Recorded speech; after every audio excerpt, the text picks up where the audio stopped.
A very good evening to one and all present, and welcome to a brand new episode of View TV by Vijay Bhumi. This is a weekly series that we curate for you that we call Educators Speak, where we are joined by eminent educators from across the country and globe, where we talk to them about topics that are related to the future of education and which are related to the future youth that is very, very critical and at the heart of forming View TV. Today, we are discussing a very, very important topic. Everybody has been talking about it for a couple of years now, which is that the way forward for education, be it school education or higher education, is personalized learning.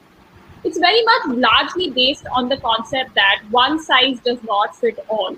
The same way, one methodology of teaching definitely does not fit every student. Every student's abilities, capabilities, interests are completely different. Hence, it is important that we curate learning pathways for students depending on their abilities to grasp and their interests and their passion. So today we are going to be talking about this and a lot more with my guest who has very kindly agreed to join us this evening.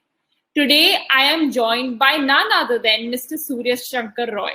Mr. Surya Shankar Roy is currently the principal of the Goenka School. I must say, sir has a very vast experience of more than 15 years that he's been involved in the school education system. He has been awarded with multiple awards. He has received the Best Teacher Award. He has been recognized for his contribution in the field of education by the Times of India. He has been recognized for his efforts by the Chief Secretary and the Secretary, Mr. Jerry Arathun, which clearly shows that Sir is absolutely committed to the cause of education. And he definitely is a perfect person who can talk to us today about this very unique and upcoming concept, which is very soon going to be a reality in schools in India. So, sir, thank you very much for taking out the time and joining us. I know it is a very difficult and a very, very intense time for all school educators. So we really appreciate the fact that you have taken the time and joined us this evening. And all of us, be it me or my viewers who have joined us today, we are very excited to hear your thoughts on this topic. So without further ado, let us begin this conversation. My viewers know how we conduct this conversation. It is very much like a conversation. We want to make it as engaging as possible. We want our viewers also to benefit. We want this conversation also to be a platform where they can post their queries to us, which we can post to our guest on this particular episode. So please make sure that you're asking us a lot of questions in the chat box feature, which is available to you. I will make sure to integrate the same in my conversation with Sir. Sir, can you hear me? Are you there? Sir, if you may unmute yourself, you're on mute. I think there are some technical difficulties that Sir is facing. Difficulties. I am audible now? Yes, very much. Audible? Fine, Very fine. much audible, sir. There is some connection errors. That's why I'm facing that. So thank you so much for inviting me in this talk show, and I will be very honest in whatever my thoughts are. And this is really the topic that you all have selected. This is really a very burning topic nowadays in the educational field, because we all think that yes, personalized learning is something which should come, and we should all adapt this new change, because we know that the age old traditional way of learning needs a reformation. Now it is time to change. So what we feel that I would like to introduce myself first. As ma'am said that yes, I am presently working as a head of an institution, you can say, but the school name is changed.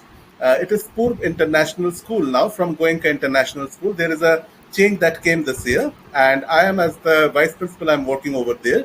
So the thing is that, ma'am, personalized learning, the topic that you have selected, first the concept we need to discuss, that what actually we talk about when we talk about personalized learning. So, to me, it is an instructional approach that will optimize the need of each and every learner.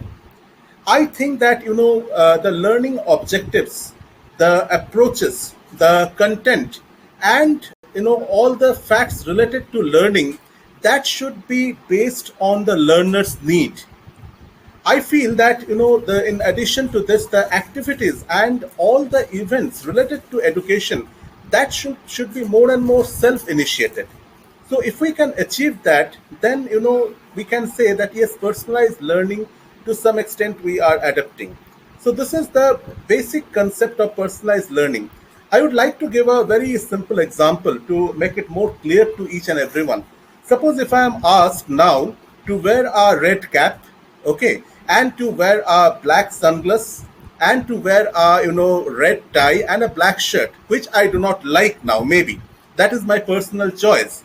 But if I am forced to wear that, so that will something that I will not take from my heart. But if I can wear the clothes and the things of my own choice, I will own that cloth, and I will carry myself with confidence. So that is the thing, that is the small difference we find. We can relate personalized likings like our clothing, our fooding, everything. Similarly, why not in education? Why not in education? We should also think that personalized learning is also important, as every individual is enjoying their own likings. Similarly, I feel that learning also, there should be options and choices given to our learners. That is very much essential, I feel. Thank you very much, sir, for very clearly explaining to us, the concept of personalized learning. So, in fact, I must tell you right now, we ran a poll with our viewers that do you think personalized learning is the way forward?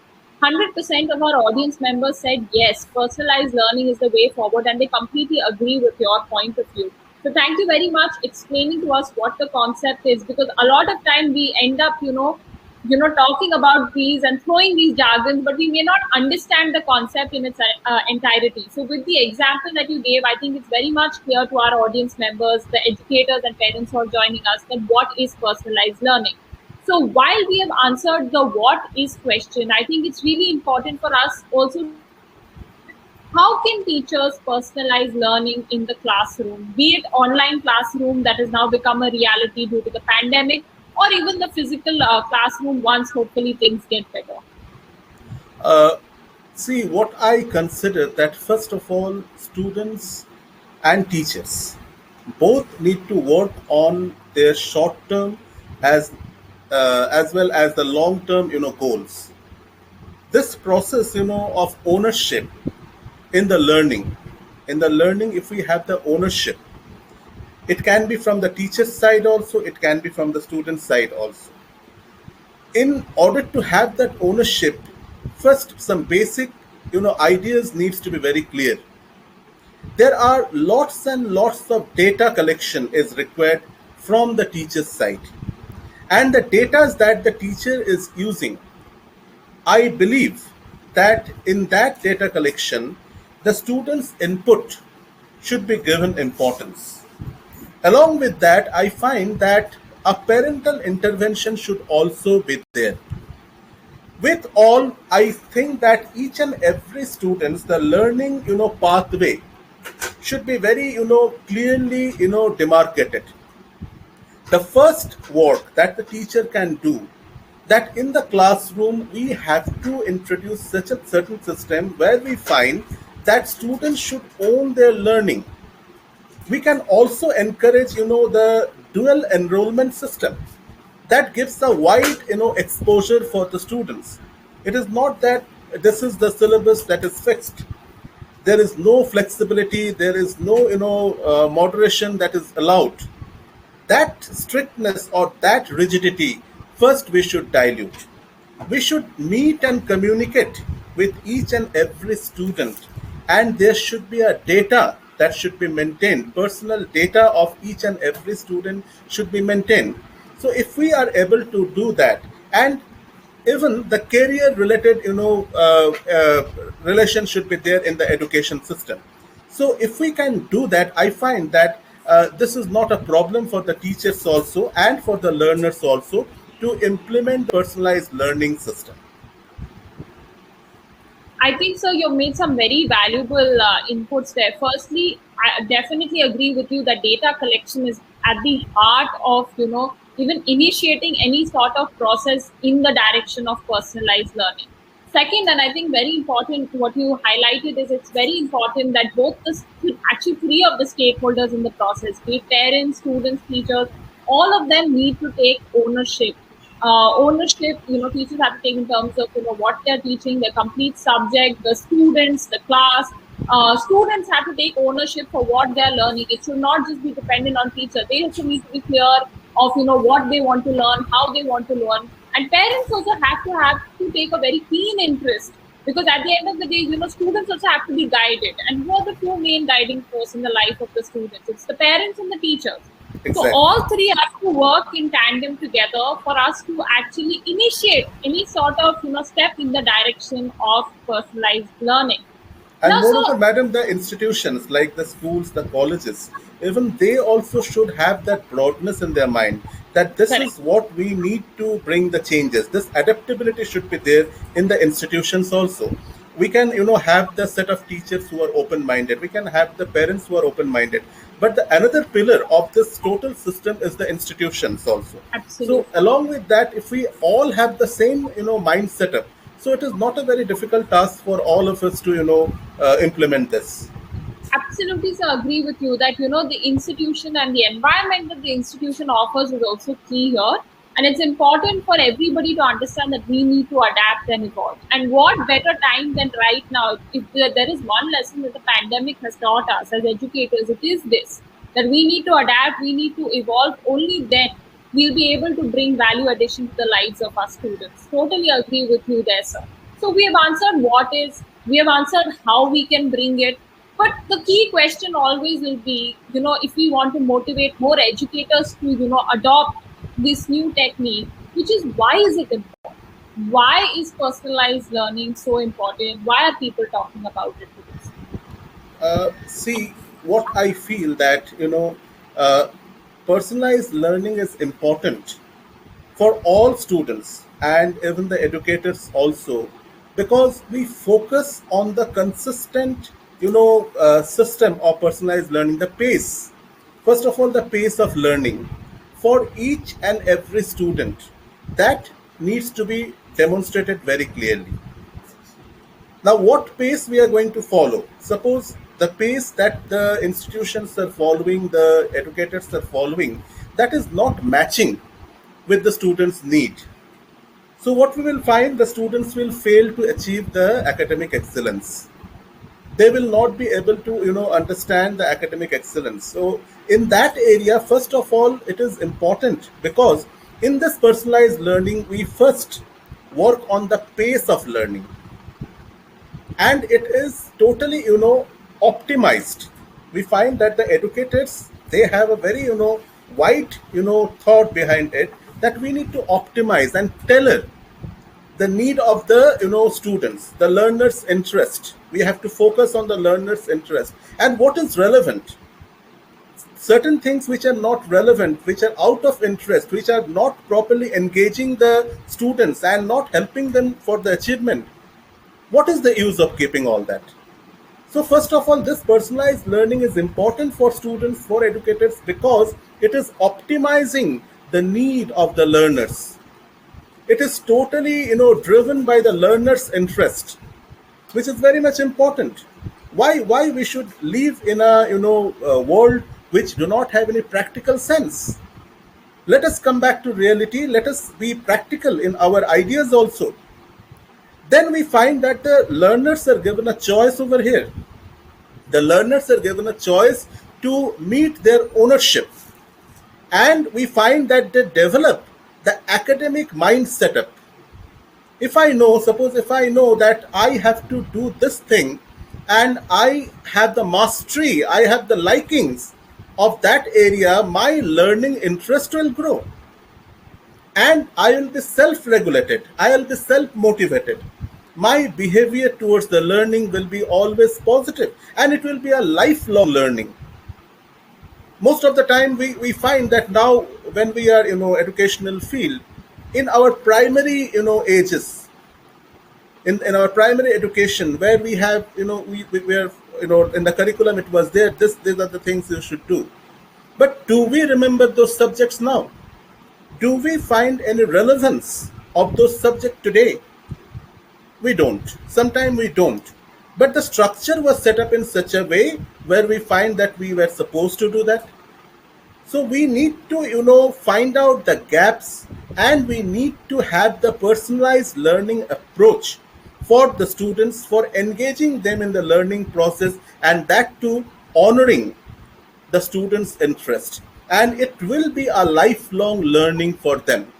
I find that this is the importance of personalized learning for the students. This is what I feel. Absolutely agree, sir. Because I think, see, this is very key. In the last, what you said, that we have to create lifelong learners.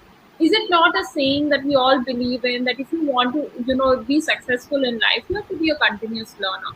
Now, if you want to create that nature in any individual, we have to make sure that that child or that student is being exposed to disciplines that they actually like learning about, that they are actually interested in. And that is how I think very beautifully the concept of personalized learning fits in, because very correctly stated by you, we are actually creating continuous learners through personalized learning. We're increasing the productivity of students. We are increasing the knowledge that they are absorbing, because they are going to be studying and they are absorbing concepts that they are genuinely interested in.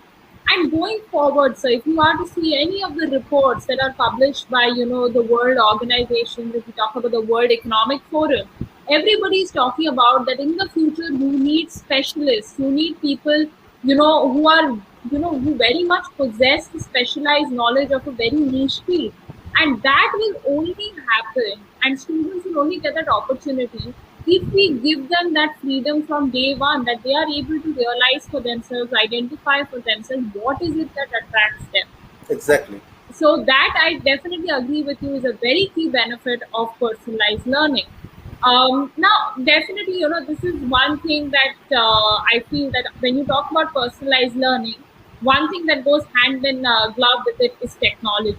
Initially also we started talking about how data collection is at the key of it, and only once teachers collect data will they actually know what are the different abilities and capabilities of students, what are the areas they need work on, what are their interests, etc.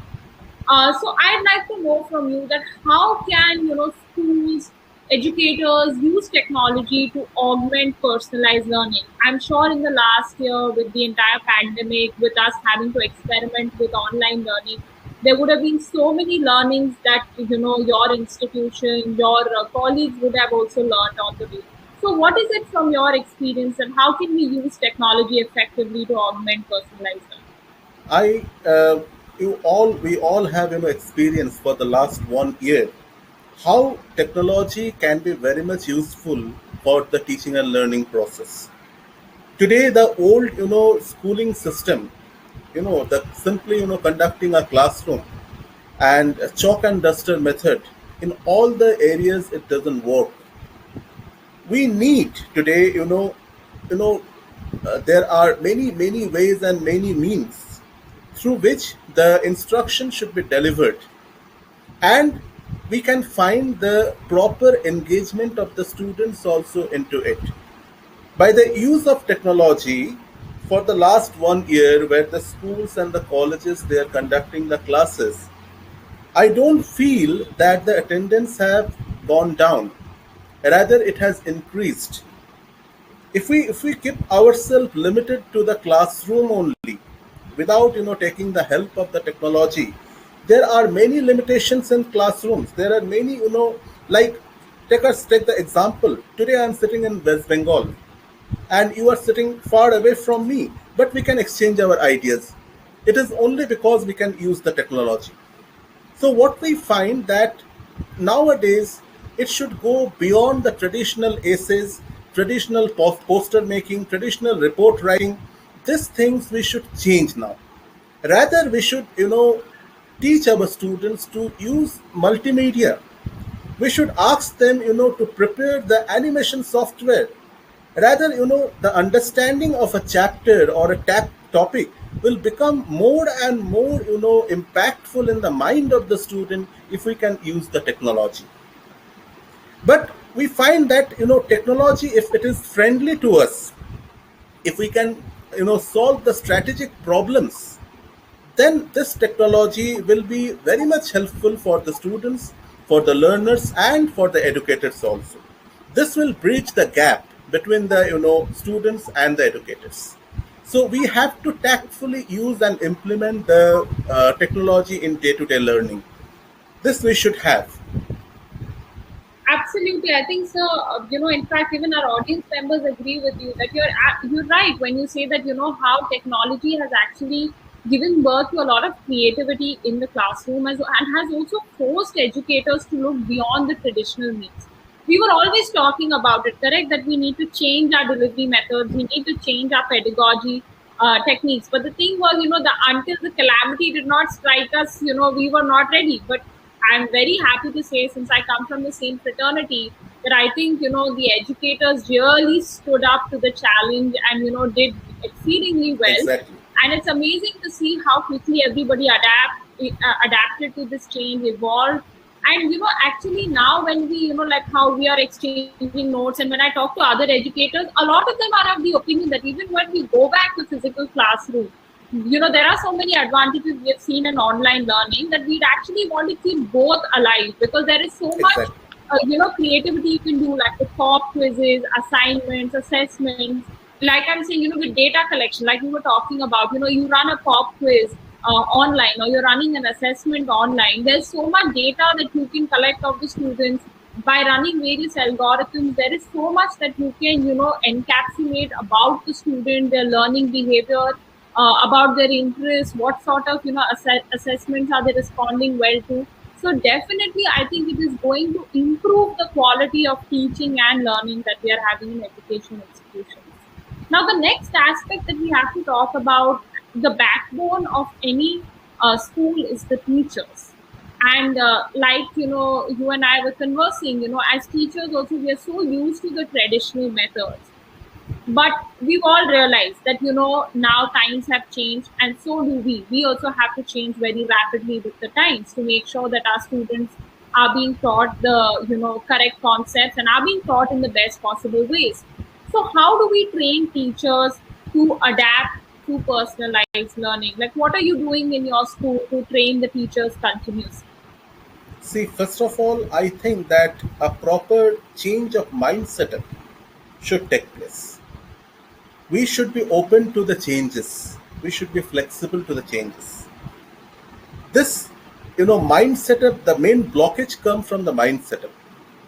At first, the teachers, with due respect, I want to tell the teachers who are teaching for 10 years, 15 years, they will not be ready to accept the changes because they consider that my chalk and duster is the most powerful tool of teaching.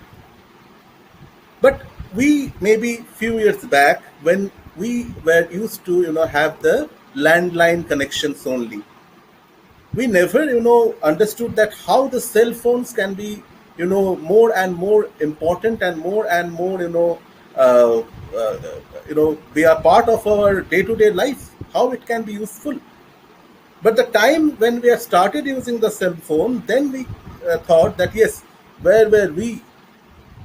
The landline connection and the cell phone connection, what is the difference? Now we understand. Similarly, until and unless the personalized learning and the technology, use of technology is the usefulness of that is not known to the educators, they will not adapt to the changes. So what I believe that first of all the mind setup, the change of the mind setup is very important for us, the educators, because we do not belong to that age. Our present generation are much more advanced. They are ready to accept the changes, but we are not. But once we bring the change in our thought process, then I feel that this will be easy. So, to train the educators, the first step that we should have, we should change our mindset. Now, the public education will have to change for personalized learning to really take hold, because this public education, the personalized education will become the next step. After 5 years there will be no need to talk about all this. So better from when we have the time in hand, we should try to bring that change in the education system. Now, what we find the data, as I said before, also that this data collection, the sources of data, including the interest profile data, even. So we also have to ask each and every students, and find out their better understanding part, where they're interested more. We have to find out their needs. We have to find out their strengths. We have to find out their interest. And once we educators are prepared with the data, and we can adjust, and we can read the data properly, then I find that this is not a hindrance. We are very close to it, because nowadays educators have become more and more sensible. What in our institutions, we are training our teachers that we need to understand their needs, need to know their needs, their aspirations, their strength, their weakness. And this data, if we are preparing this, then it is very easy for us to help out them. So this is how I find that the training should begin. And there are many things that is still now not discovered. There are many new things will come, but at first we should adapt to the changes, and we should start the work. Correct. Wonderfully put. So I think, the first step for any change is we have to be more open minded. And, teachers also have to be more willing to embrace the change. Sometimes, as senior as we get, as, more number of years of experience we get, we feel that, this is the tried and tested method and nothing can be better than this. But I think that attitude also needs to change. We need to realize that there can be better things out there, and at the end of the day we are here for the benefit of the students. So if there's anything that is for the benefit of the students, we should be willing to adapt and evolve ourselves. Second, if we expect our students to be continuous learners, we should be willing to be continuous learners as well. So I think it's very important, like you said, teaching techniques of data collection, even sort of acquainting teachers with technology. So while school authorities are constantly thinking of what new can we bring into our curriculum for students, I think we also have to keep asking ourselves the question is, what new interventions can I bring in faculty development programs? We need to definitely invest some energy there as well, because at the end of the day they are our backbone, and we need to make sure that they are equipped with the latest technology. They have, they're up to date with the latest trends. They are given like workshops, knowledge sessions from people who are like marquee in that particular field, who can come and teach them what are the various new methods that are sort of being spoken about world over, which are being used in higher educational institutions, how we can adopt them at a school level. I think this definitely will really bring about the much needed change that we all keep talking about. I see, sir, we're running out of time, but definitely before we close the session, I have to ask you this one particular question. And I think, again, this is another very integral question. So, sir, in your experience, we have spoken so much about personalized learning. What do you think are the immediate changes that need to be made in the school curriculum, the existing curriculum as we have in schools, for students to actually accommodate and create space for implementation of personalized learning? Because all the time there is such a vast portion that teachers have to cover. They get so consumed in that they actually sometimes don't get the time to dabble with and actually experiment with these new pedagogy techniques and new delivery techniques. So what can we revamp in our school curriculum so that we create some room for creativity for teachers and educators? The national education policy already have set, and it has set an ambitious direction for the school education.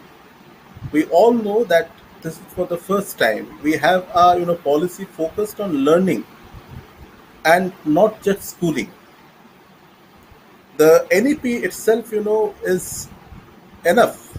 If we see that this implementation comes from the next year, and if we find that the schools are following the new reforms as per the NEP, so I don't think that we are far behind than this. Personalized learning, where accountability of the school will come, the the organizations will be more and more. The barriers will be removed. The private schools, the public school, the environment will change. There will be more and more transparency, and this empowerment of the school will take place. So I am very much hopeful with the new NEP, and I find that a significant change will take place. So this changes will bring a positive impact in the whole society. Also, I find this is my idea. Definitely. So I think all of us are on the same page, and we are also really hoping that the new national education policy should definitely, we are hoping that it delivers to its promise. We are able to see good implementation of the policy in various schools across the country, not only limited to city schools, but even in the rural schools. Because, like you said, this is the first time India has had a policy that is learning centric and not school or Schooling. system centric. So definitely, this is something that we are hoping that will be the first step in the evolution cycle for the school education system. And like you said, I think with the flexibility that the NEP is planning to bring in, there will be a lot of room that is going to be created for personalized learning as well. So we are hoping that, as you are very eager to implement the same in your institution, we are hoping that, we are more like-minded educators like yourself who are thinking and devising new ways and techniques in which the entire policy can be brought to their schools. Because until or unless this is not brought and implemented on the ground, this will just be a policy on the paper. And we definitely, the need of the hour is execution. So, like you, even we are hoping that this is definitely going to become our reality soon. With that, sir, we'll come to the end of this session. It was truly an honor and privilege to be engaging and conversing with you on this topic. It was wonderful to see how you broke it down very simply for me, for all of our viewers. And definitely, I think all of us stand enriched from the exchange of ideas we have had today. And all of us are going back with various thoughts that we will reflect on and see how we can implement in our respective education institutions. It was truly an honor to have you with us this evening. My pleasure. My pleasure. Thank you so much for inviting me in this talk show, and I could share my ideas. And I hope that this thing is not far away. We are on the way, and we'll achieve our thing very soon. Thank you so much. Thank you so much. Thank you so much, sir. And I would like to thank all my viewers. Thank you very much for joining us in large numbers. It is because of your encouragement every week that we are also motivated to curate content for you on a weekly basis. We'll see you again on next Thursday with a new educator. We will be joined by Rita Chatterjee, ma'am, where we are going to be talking about the importance of social and emotional learning in schools. Thank you very much, everybody. Stay safe, and we will see you next week at 5.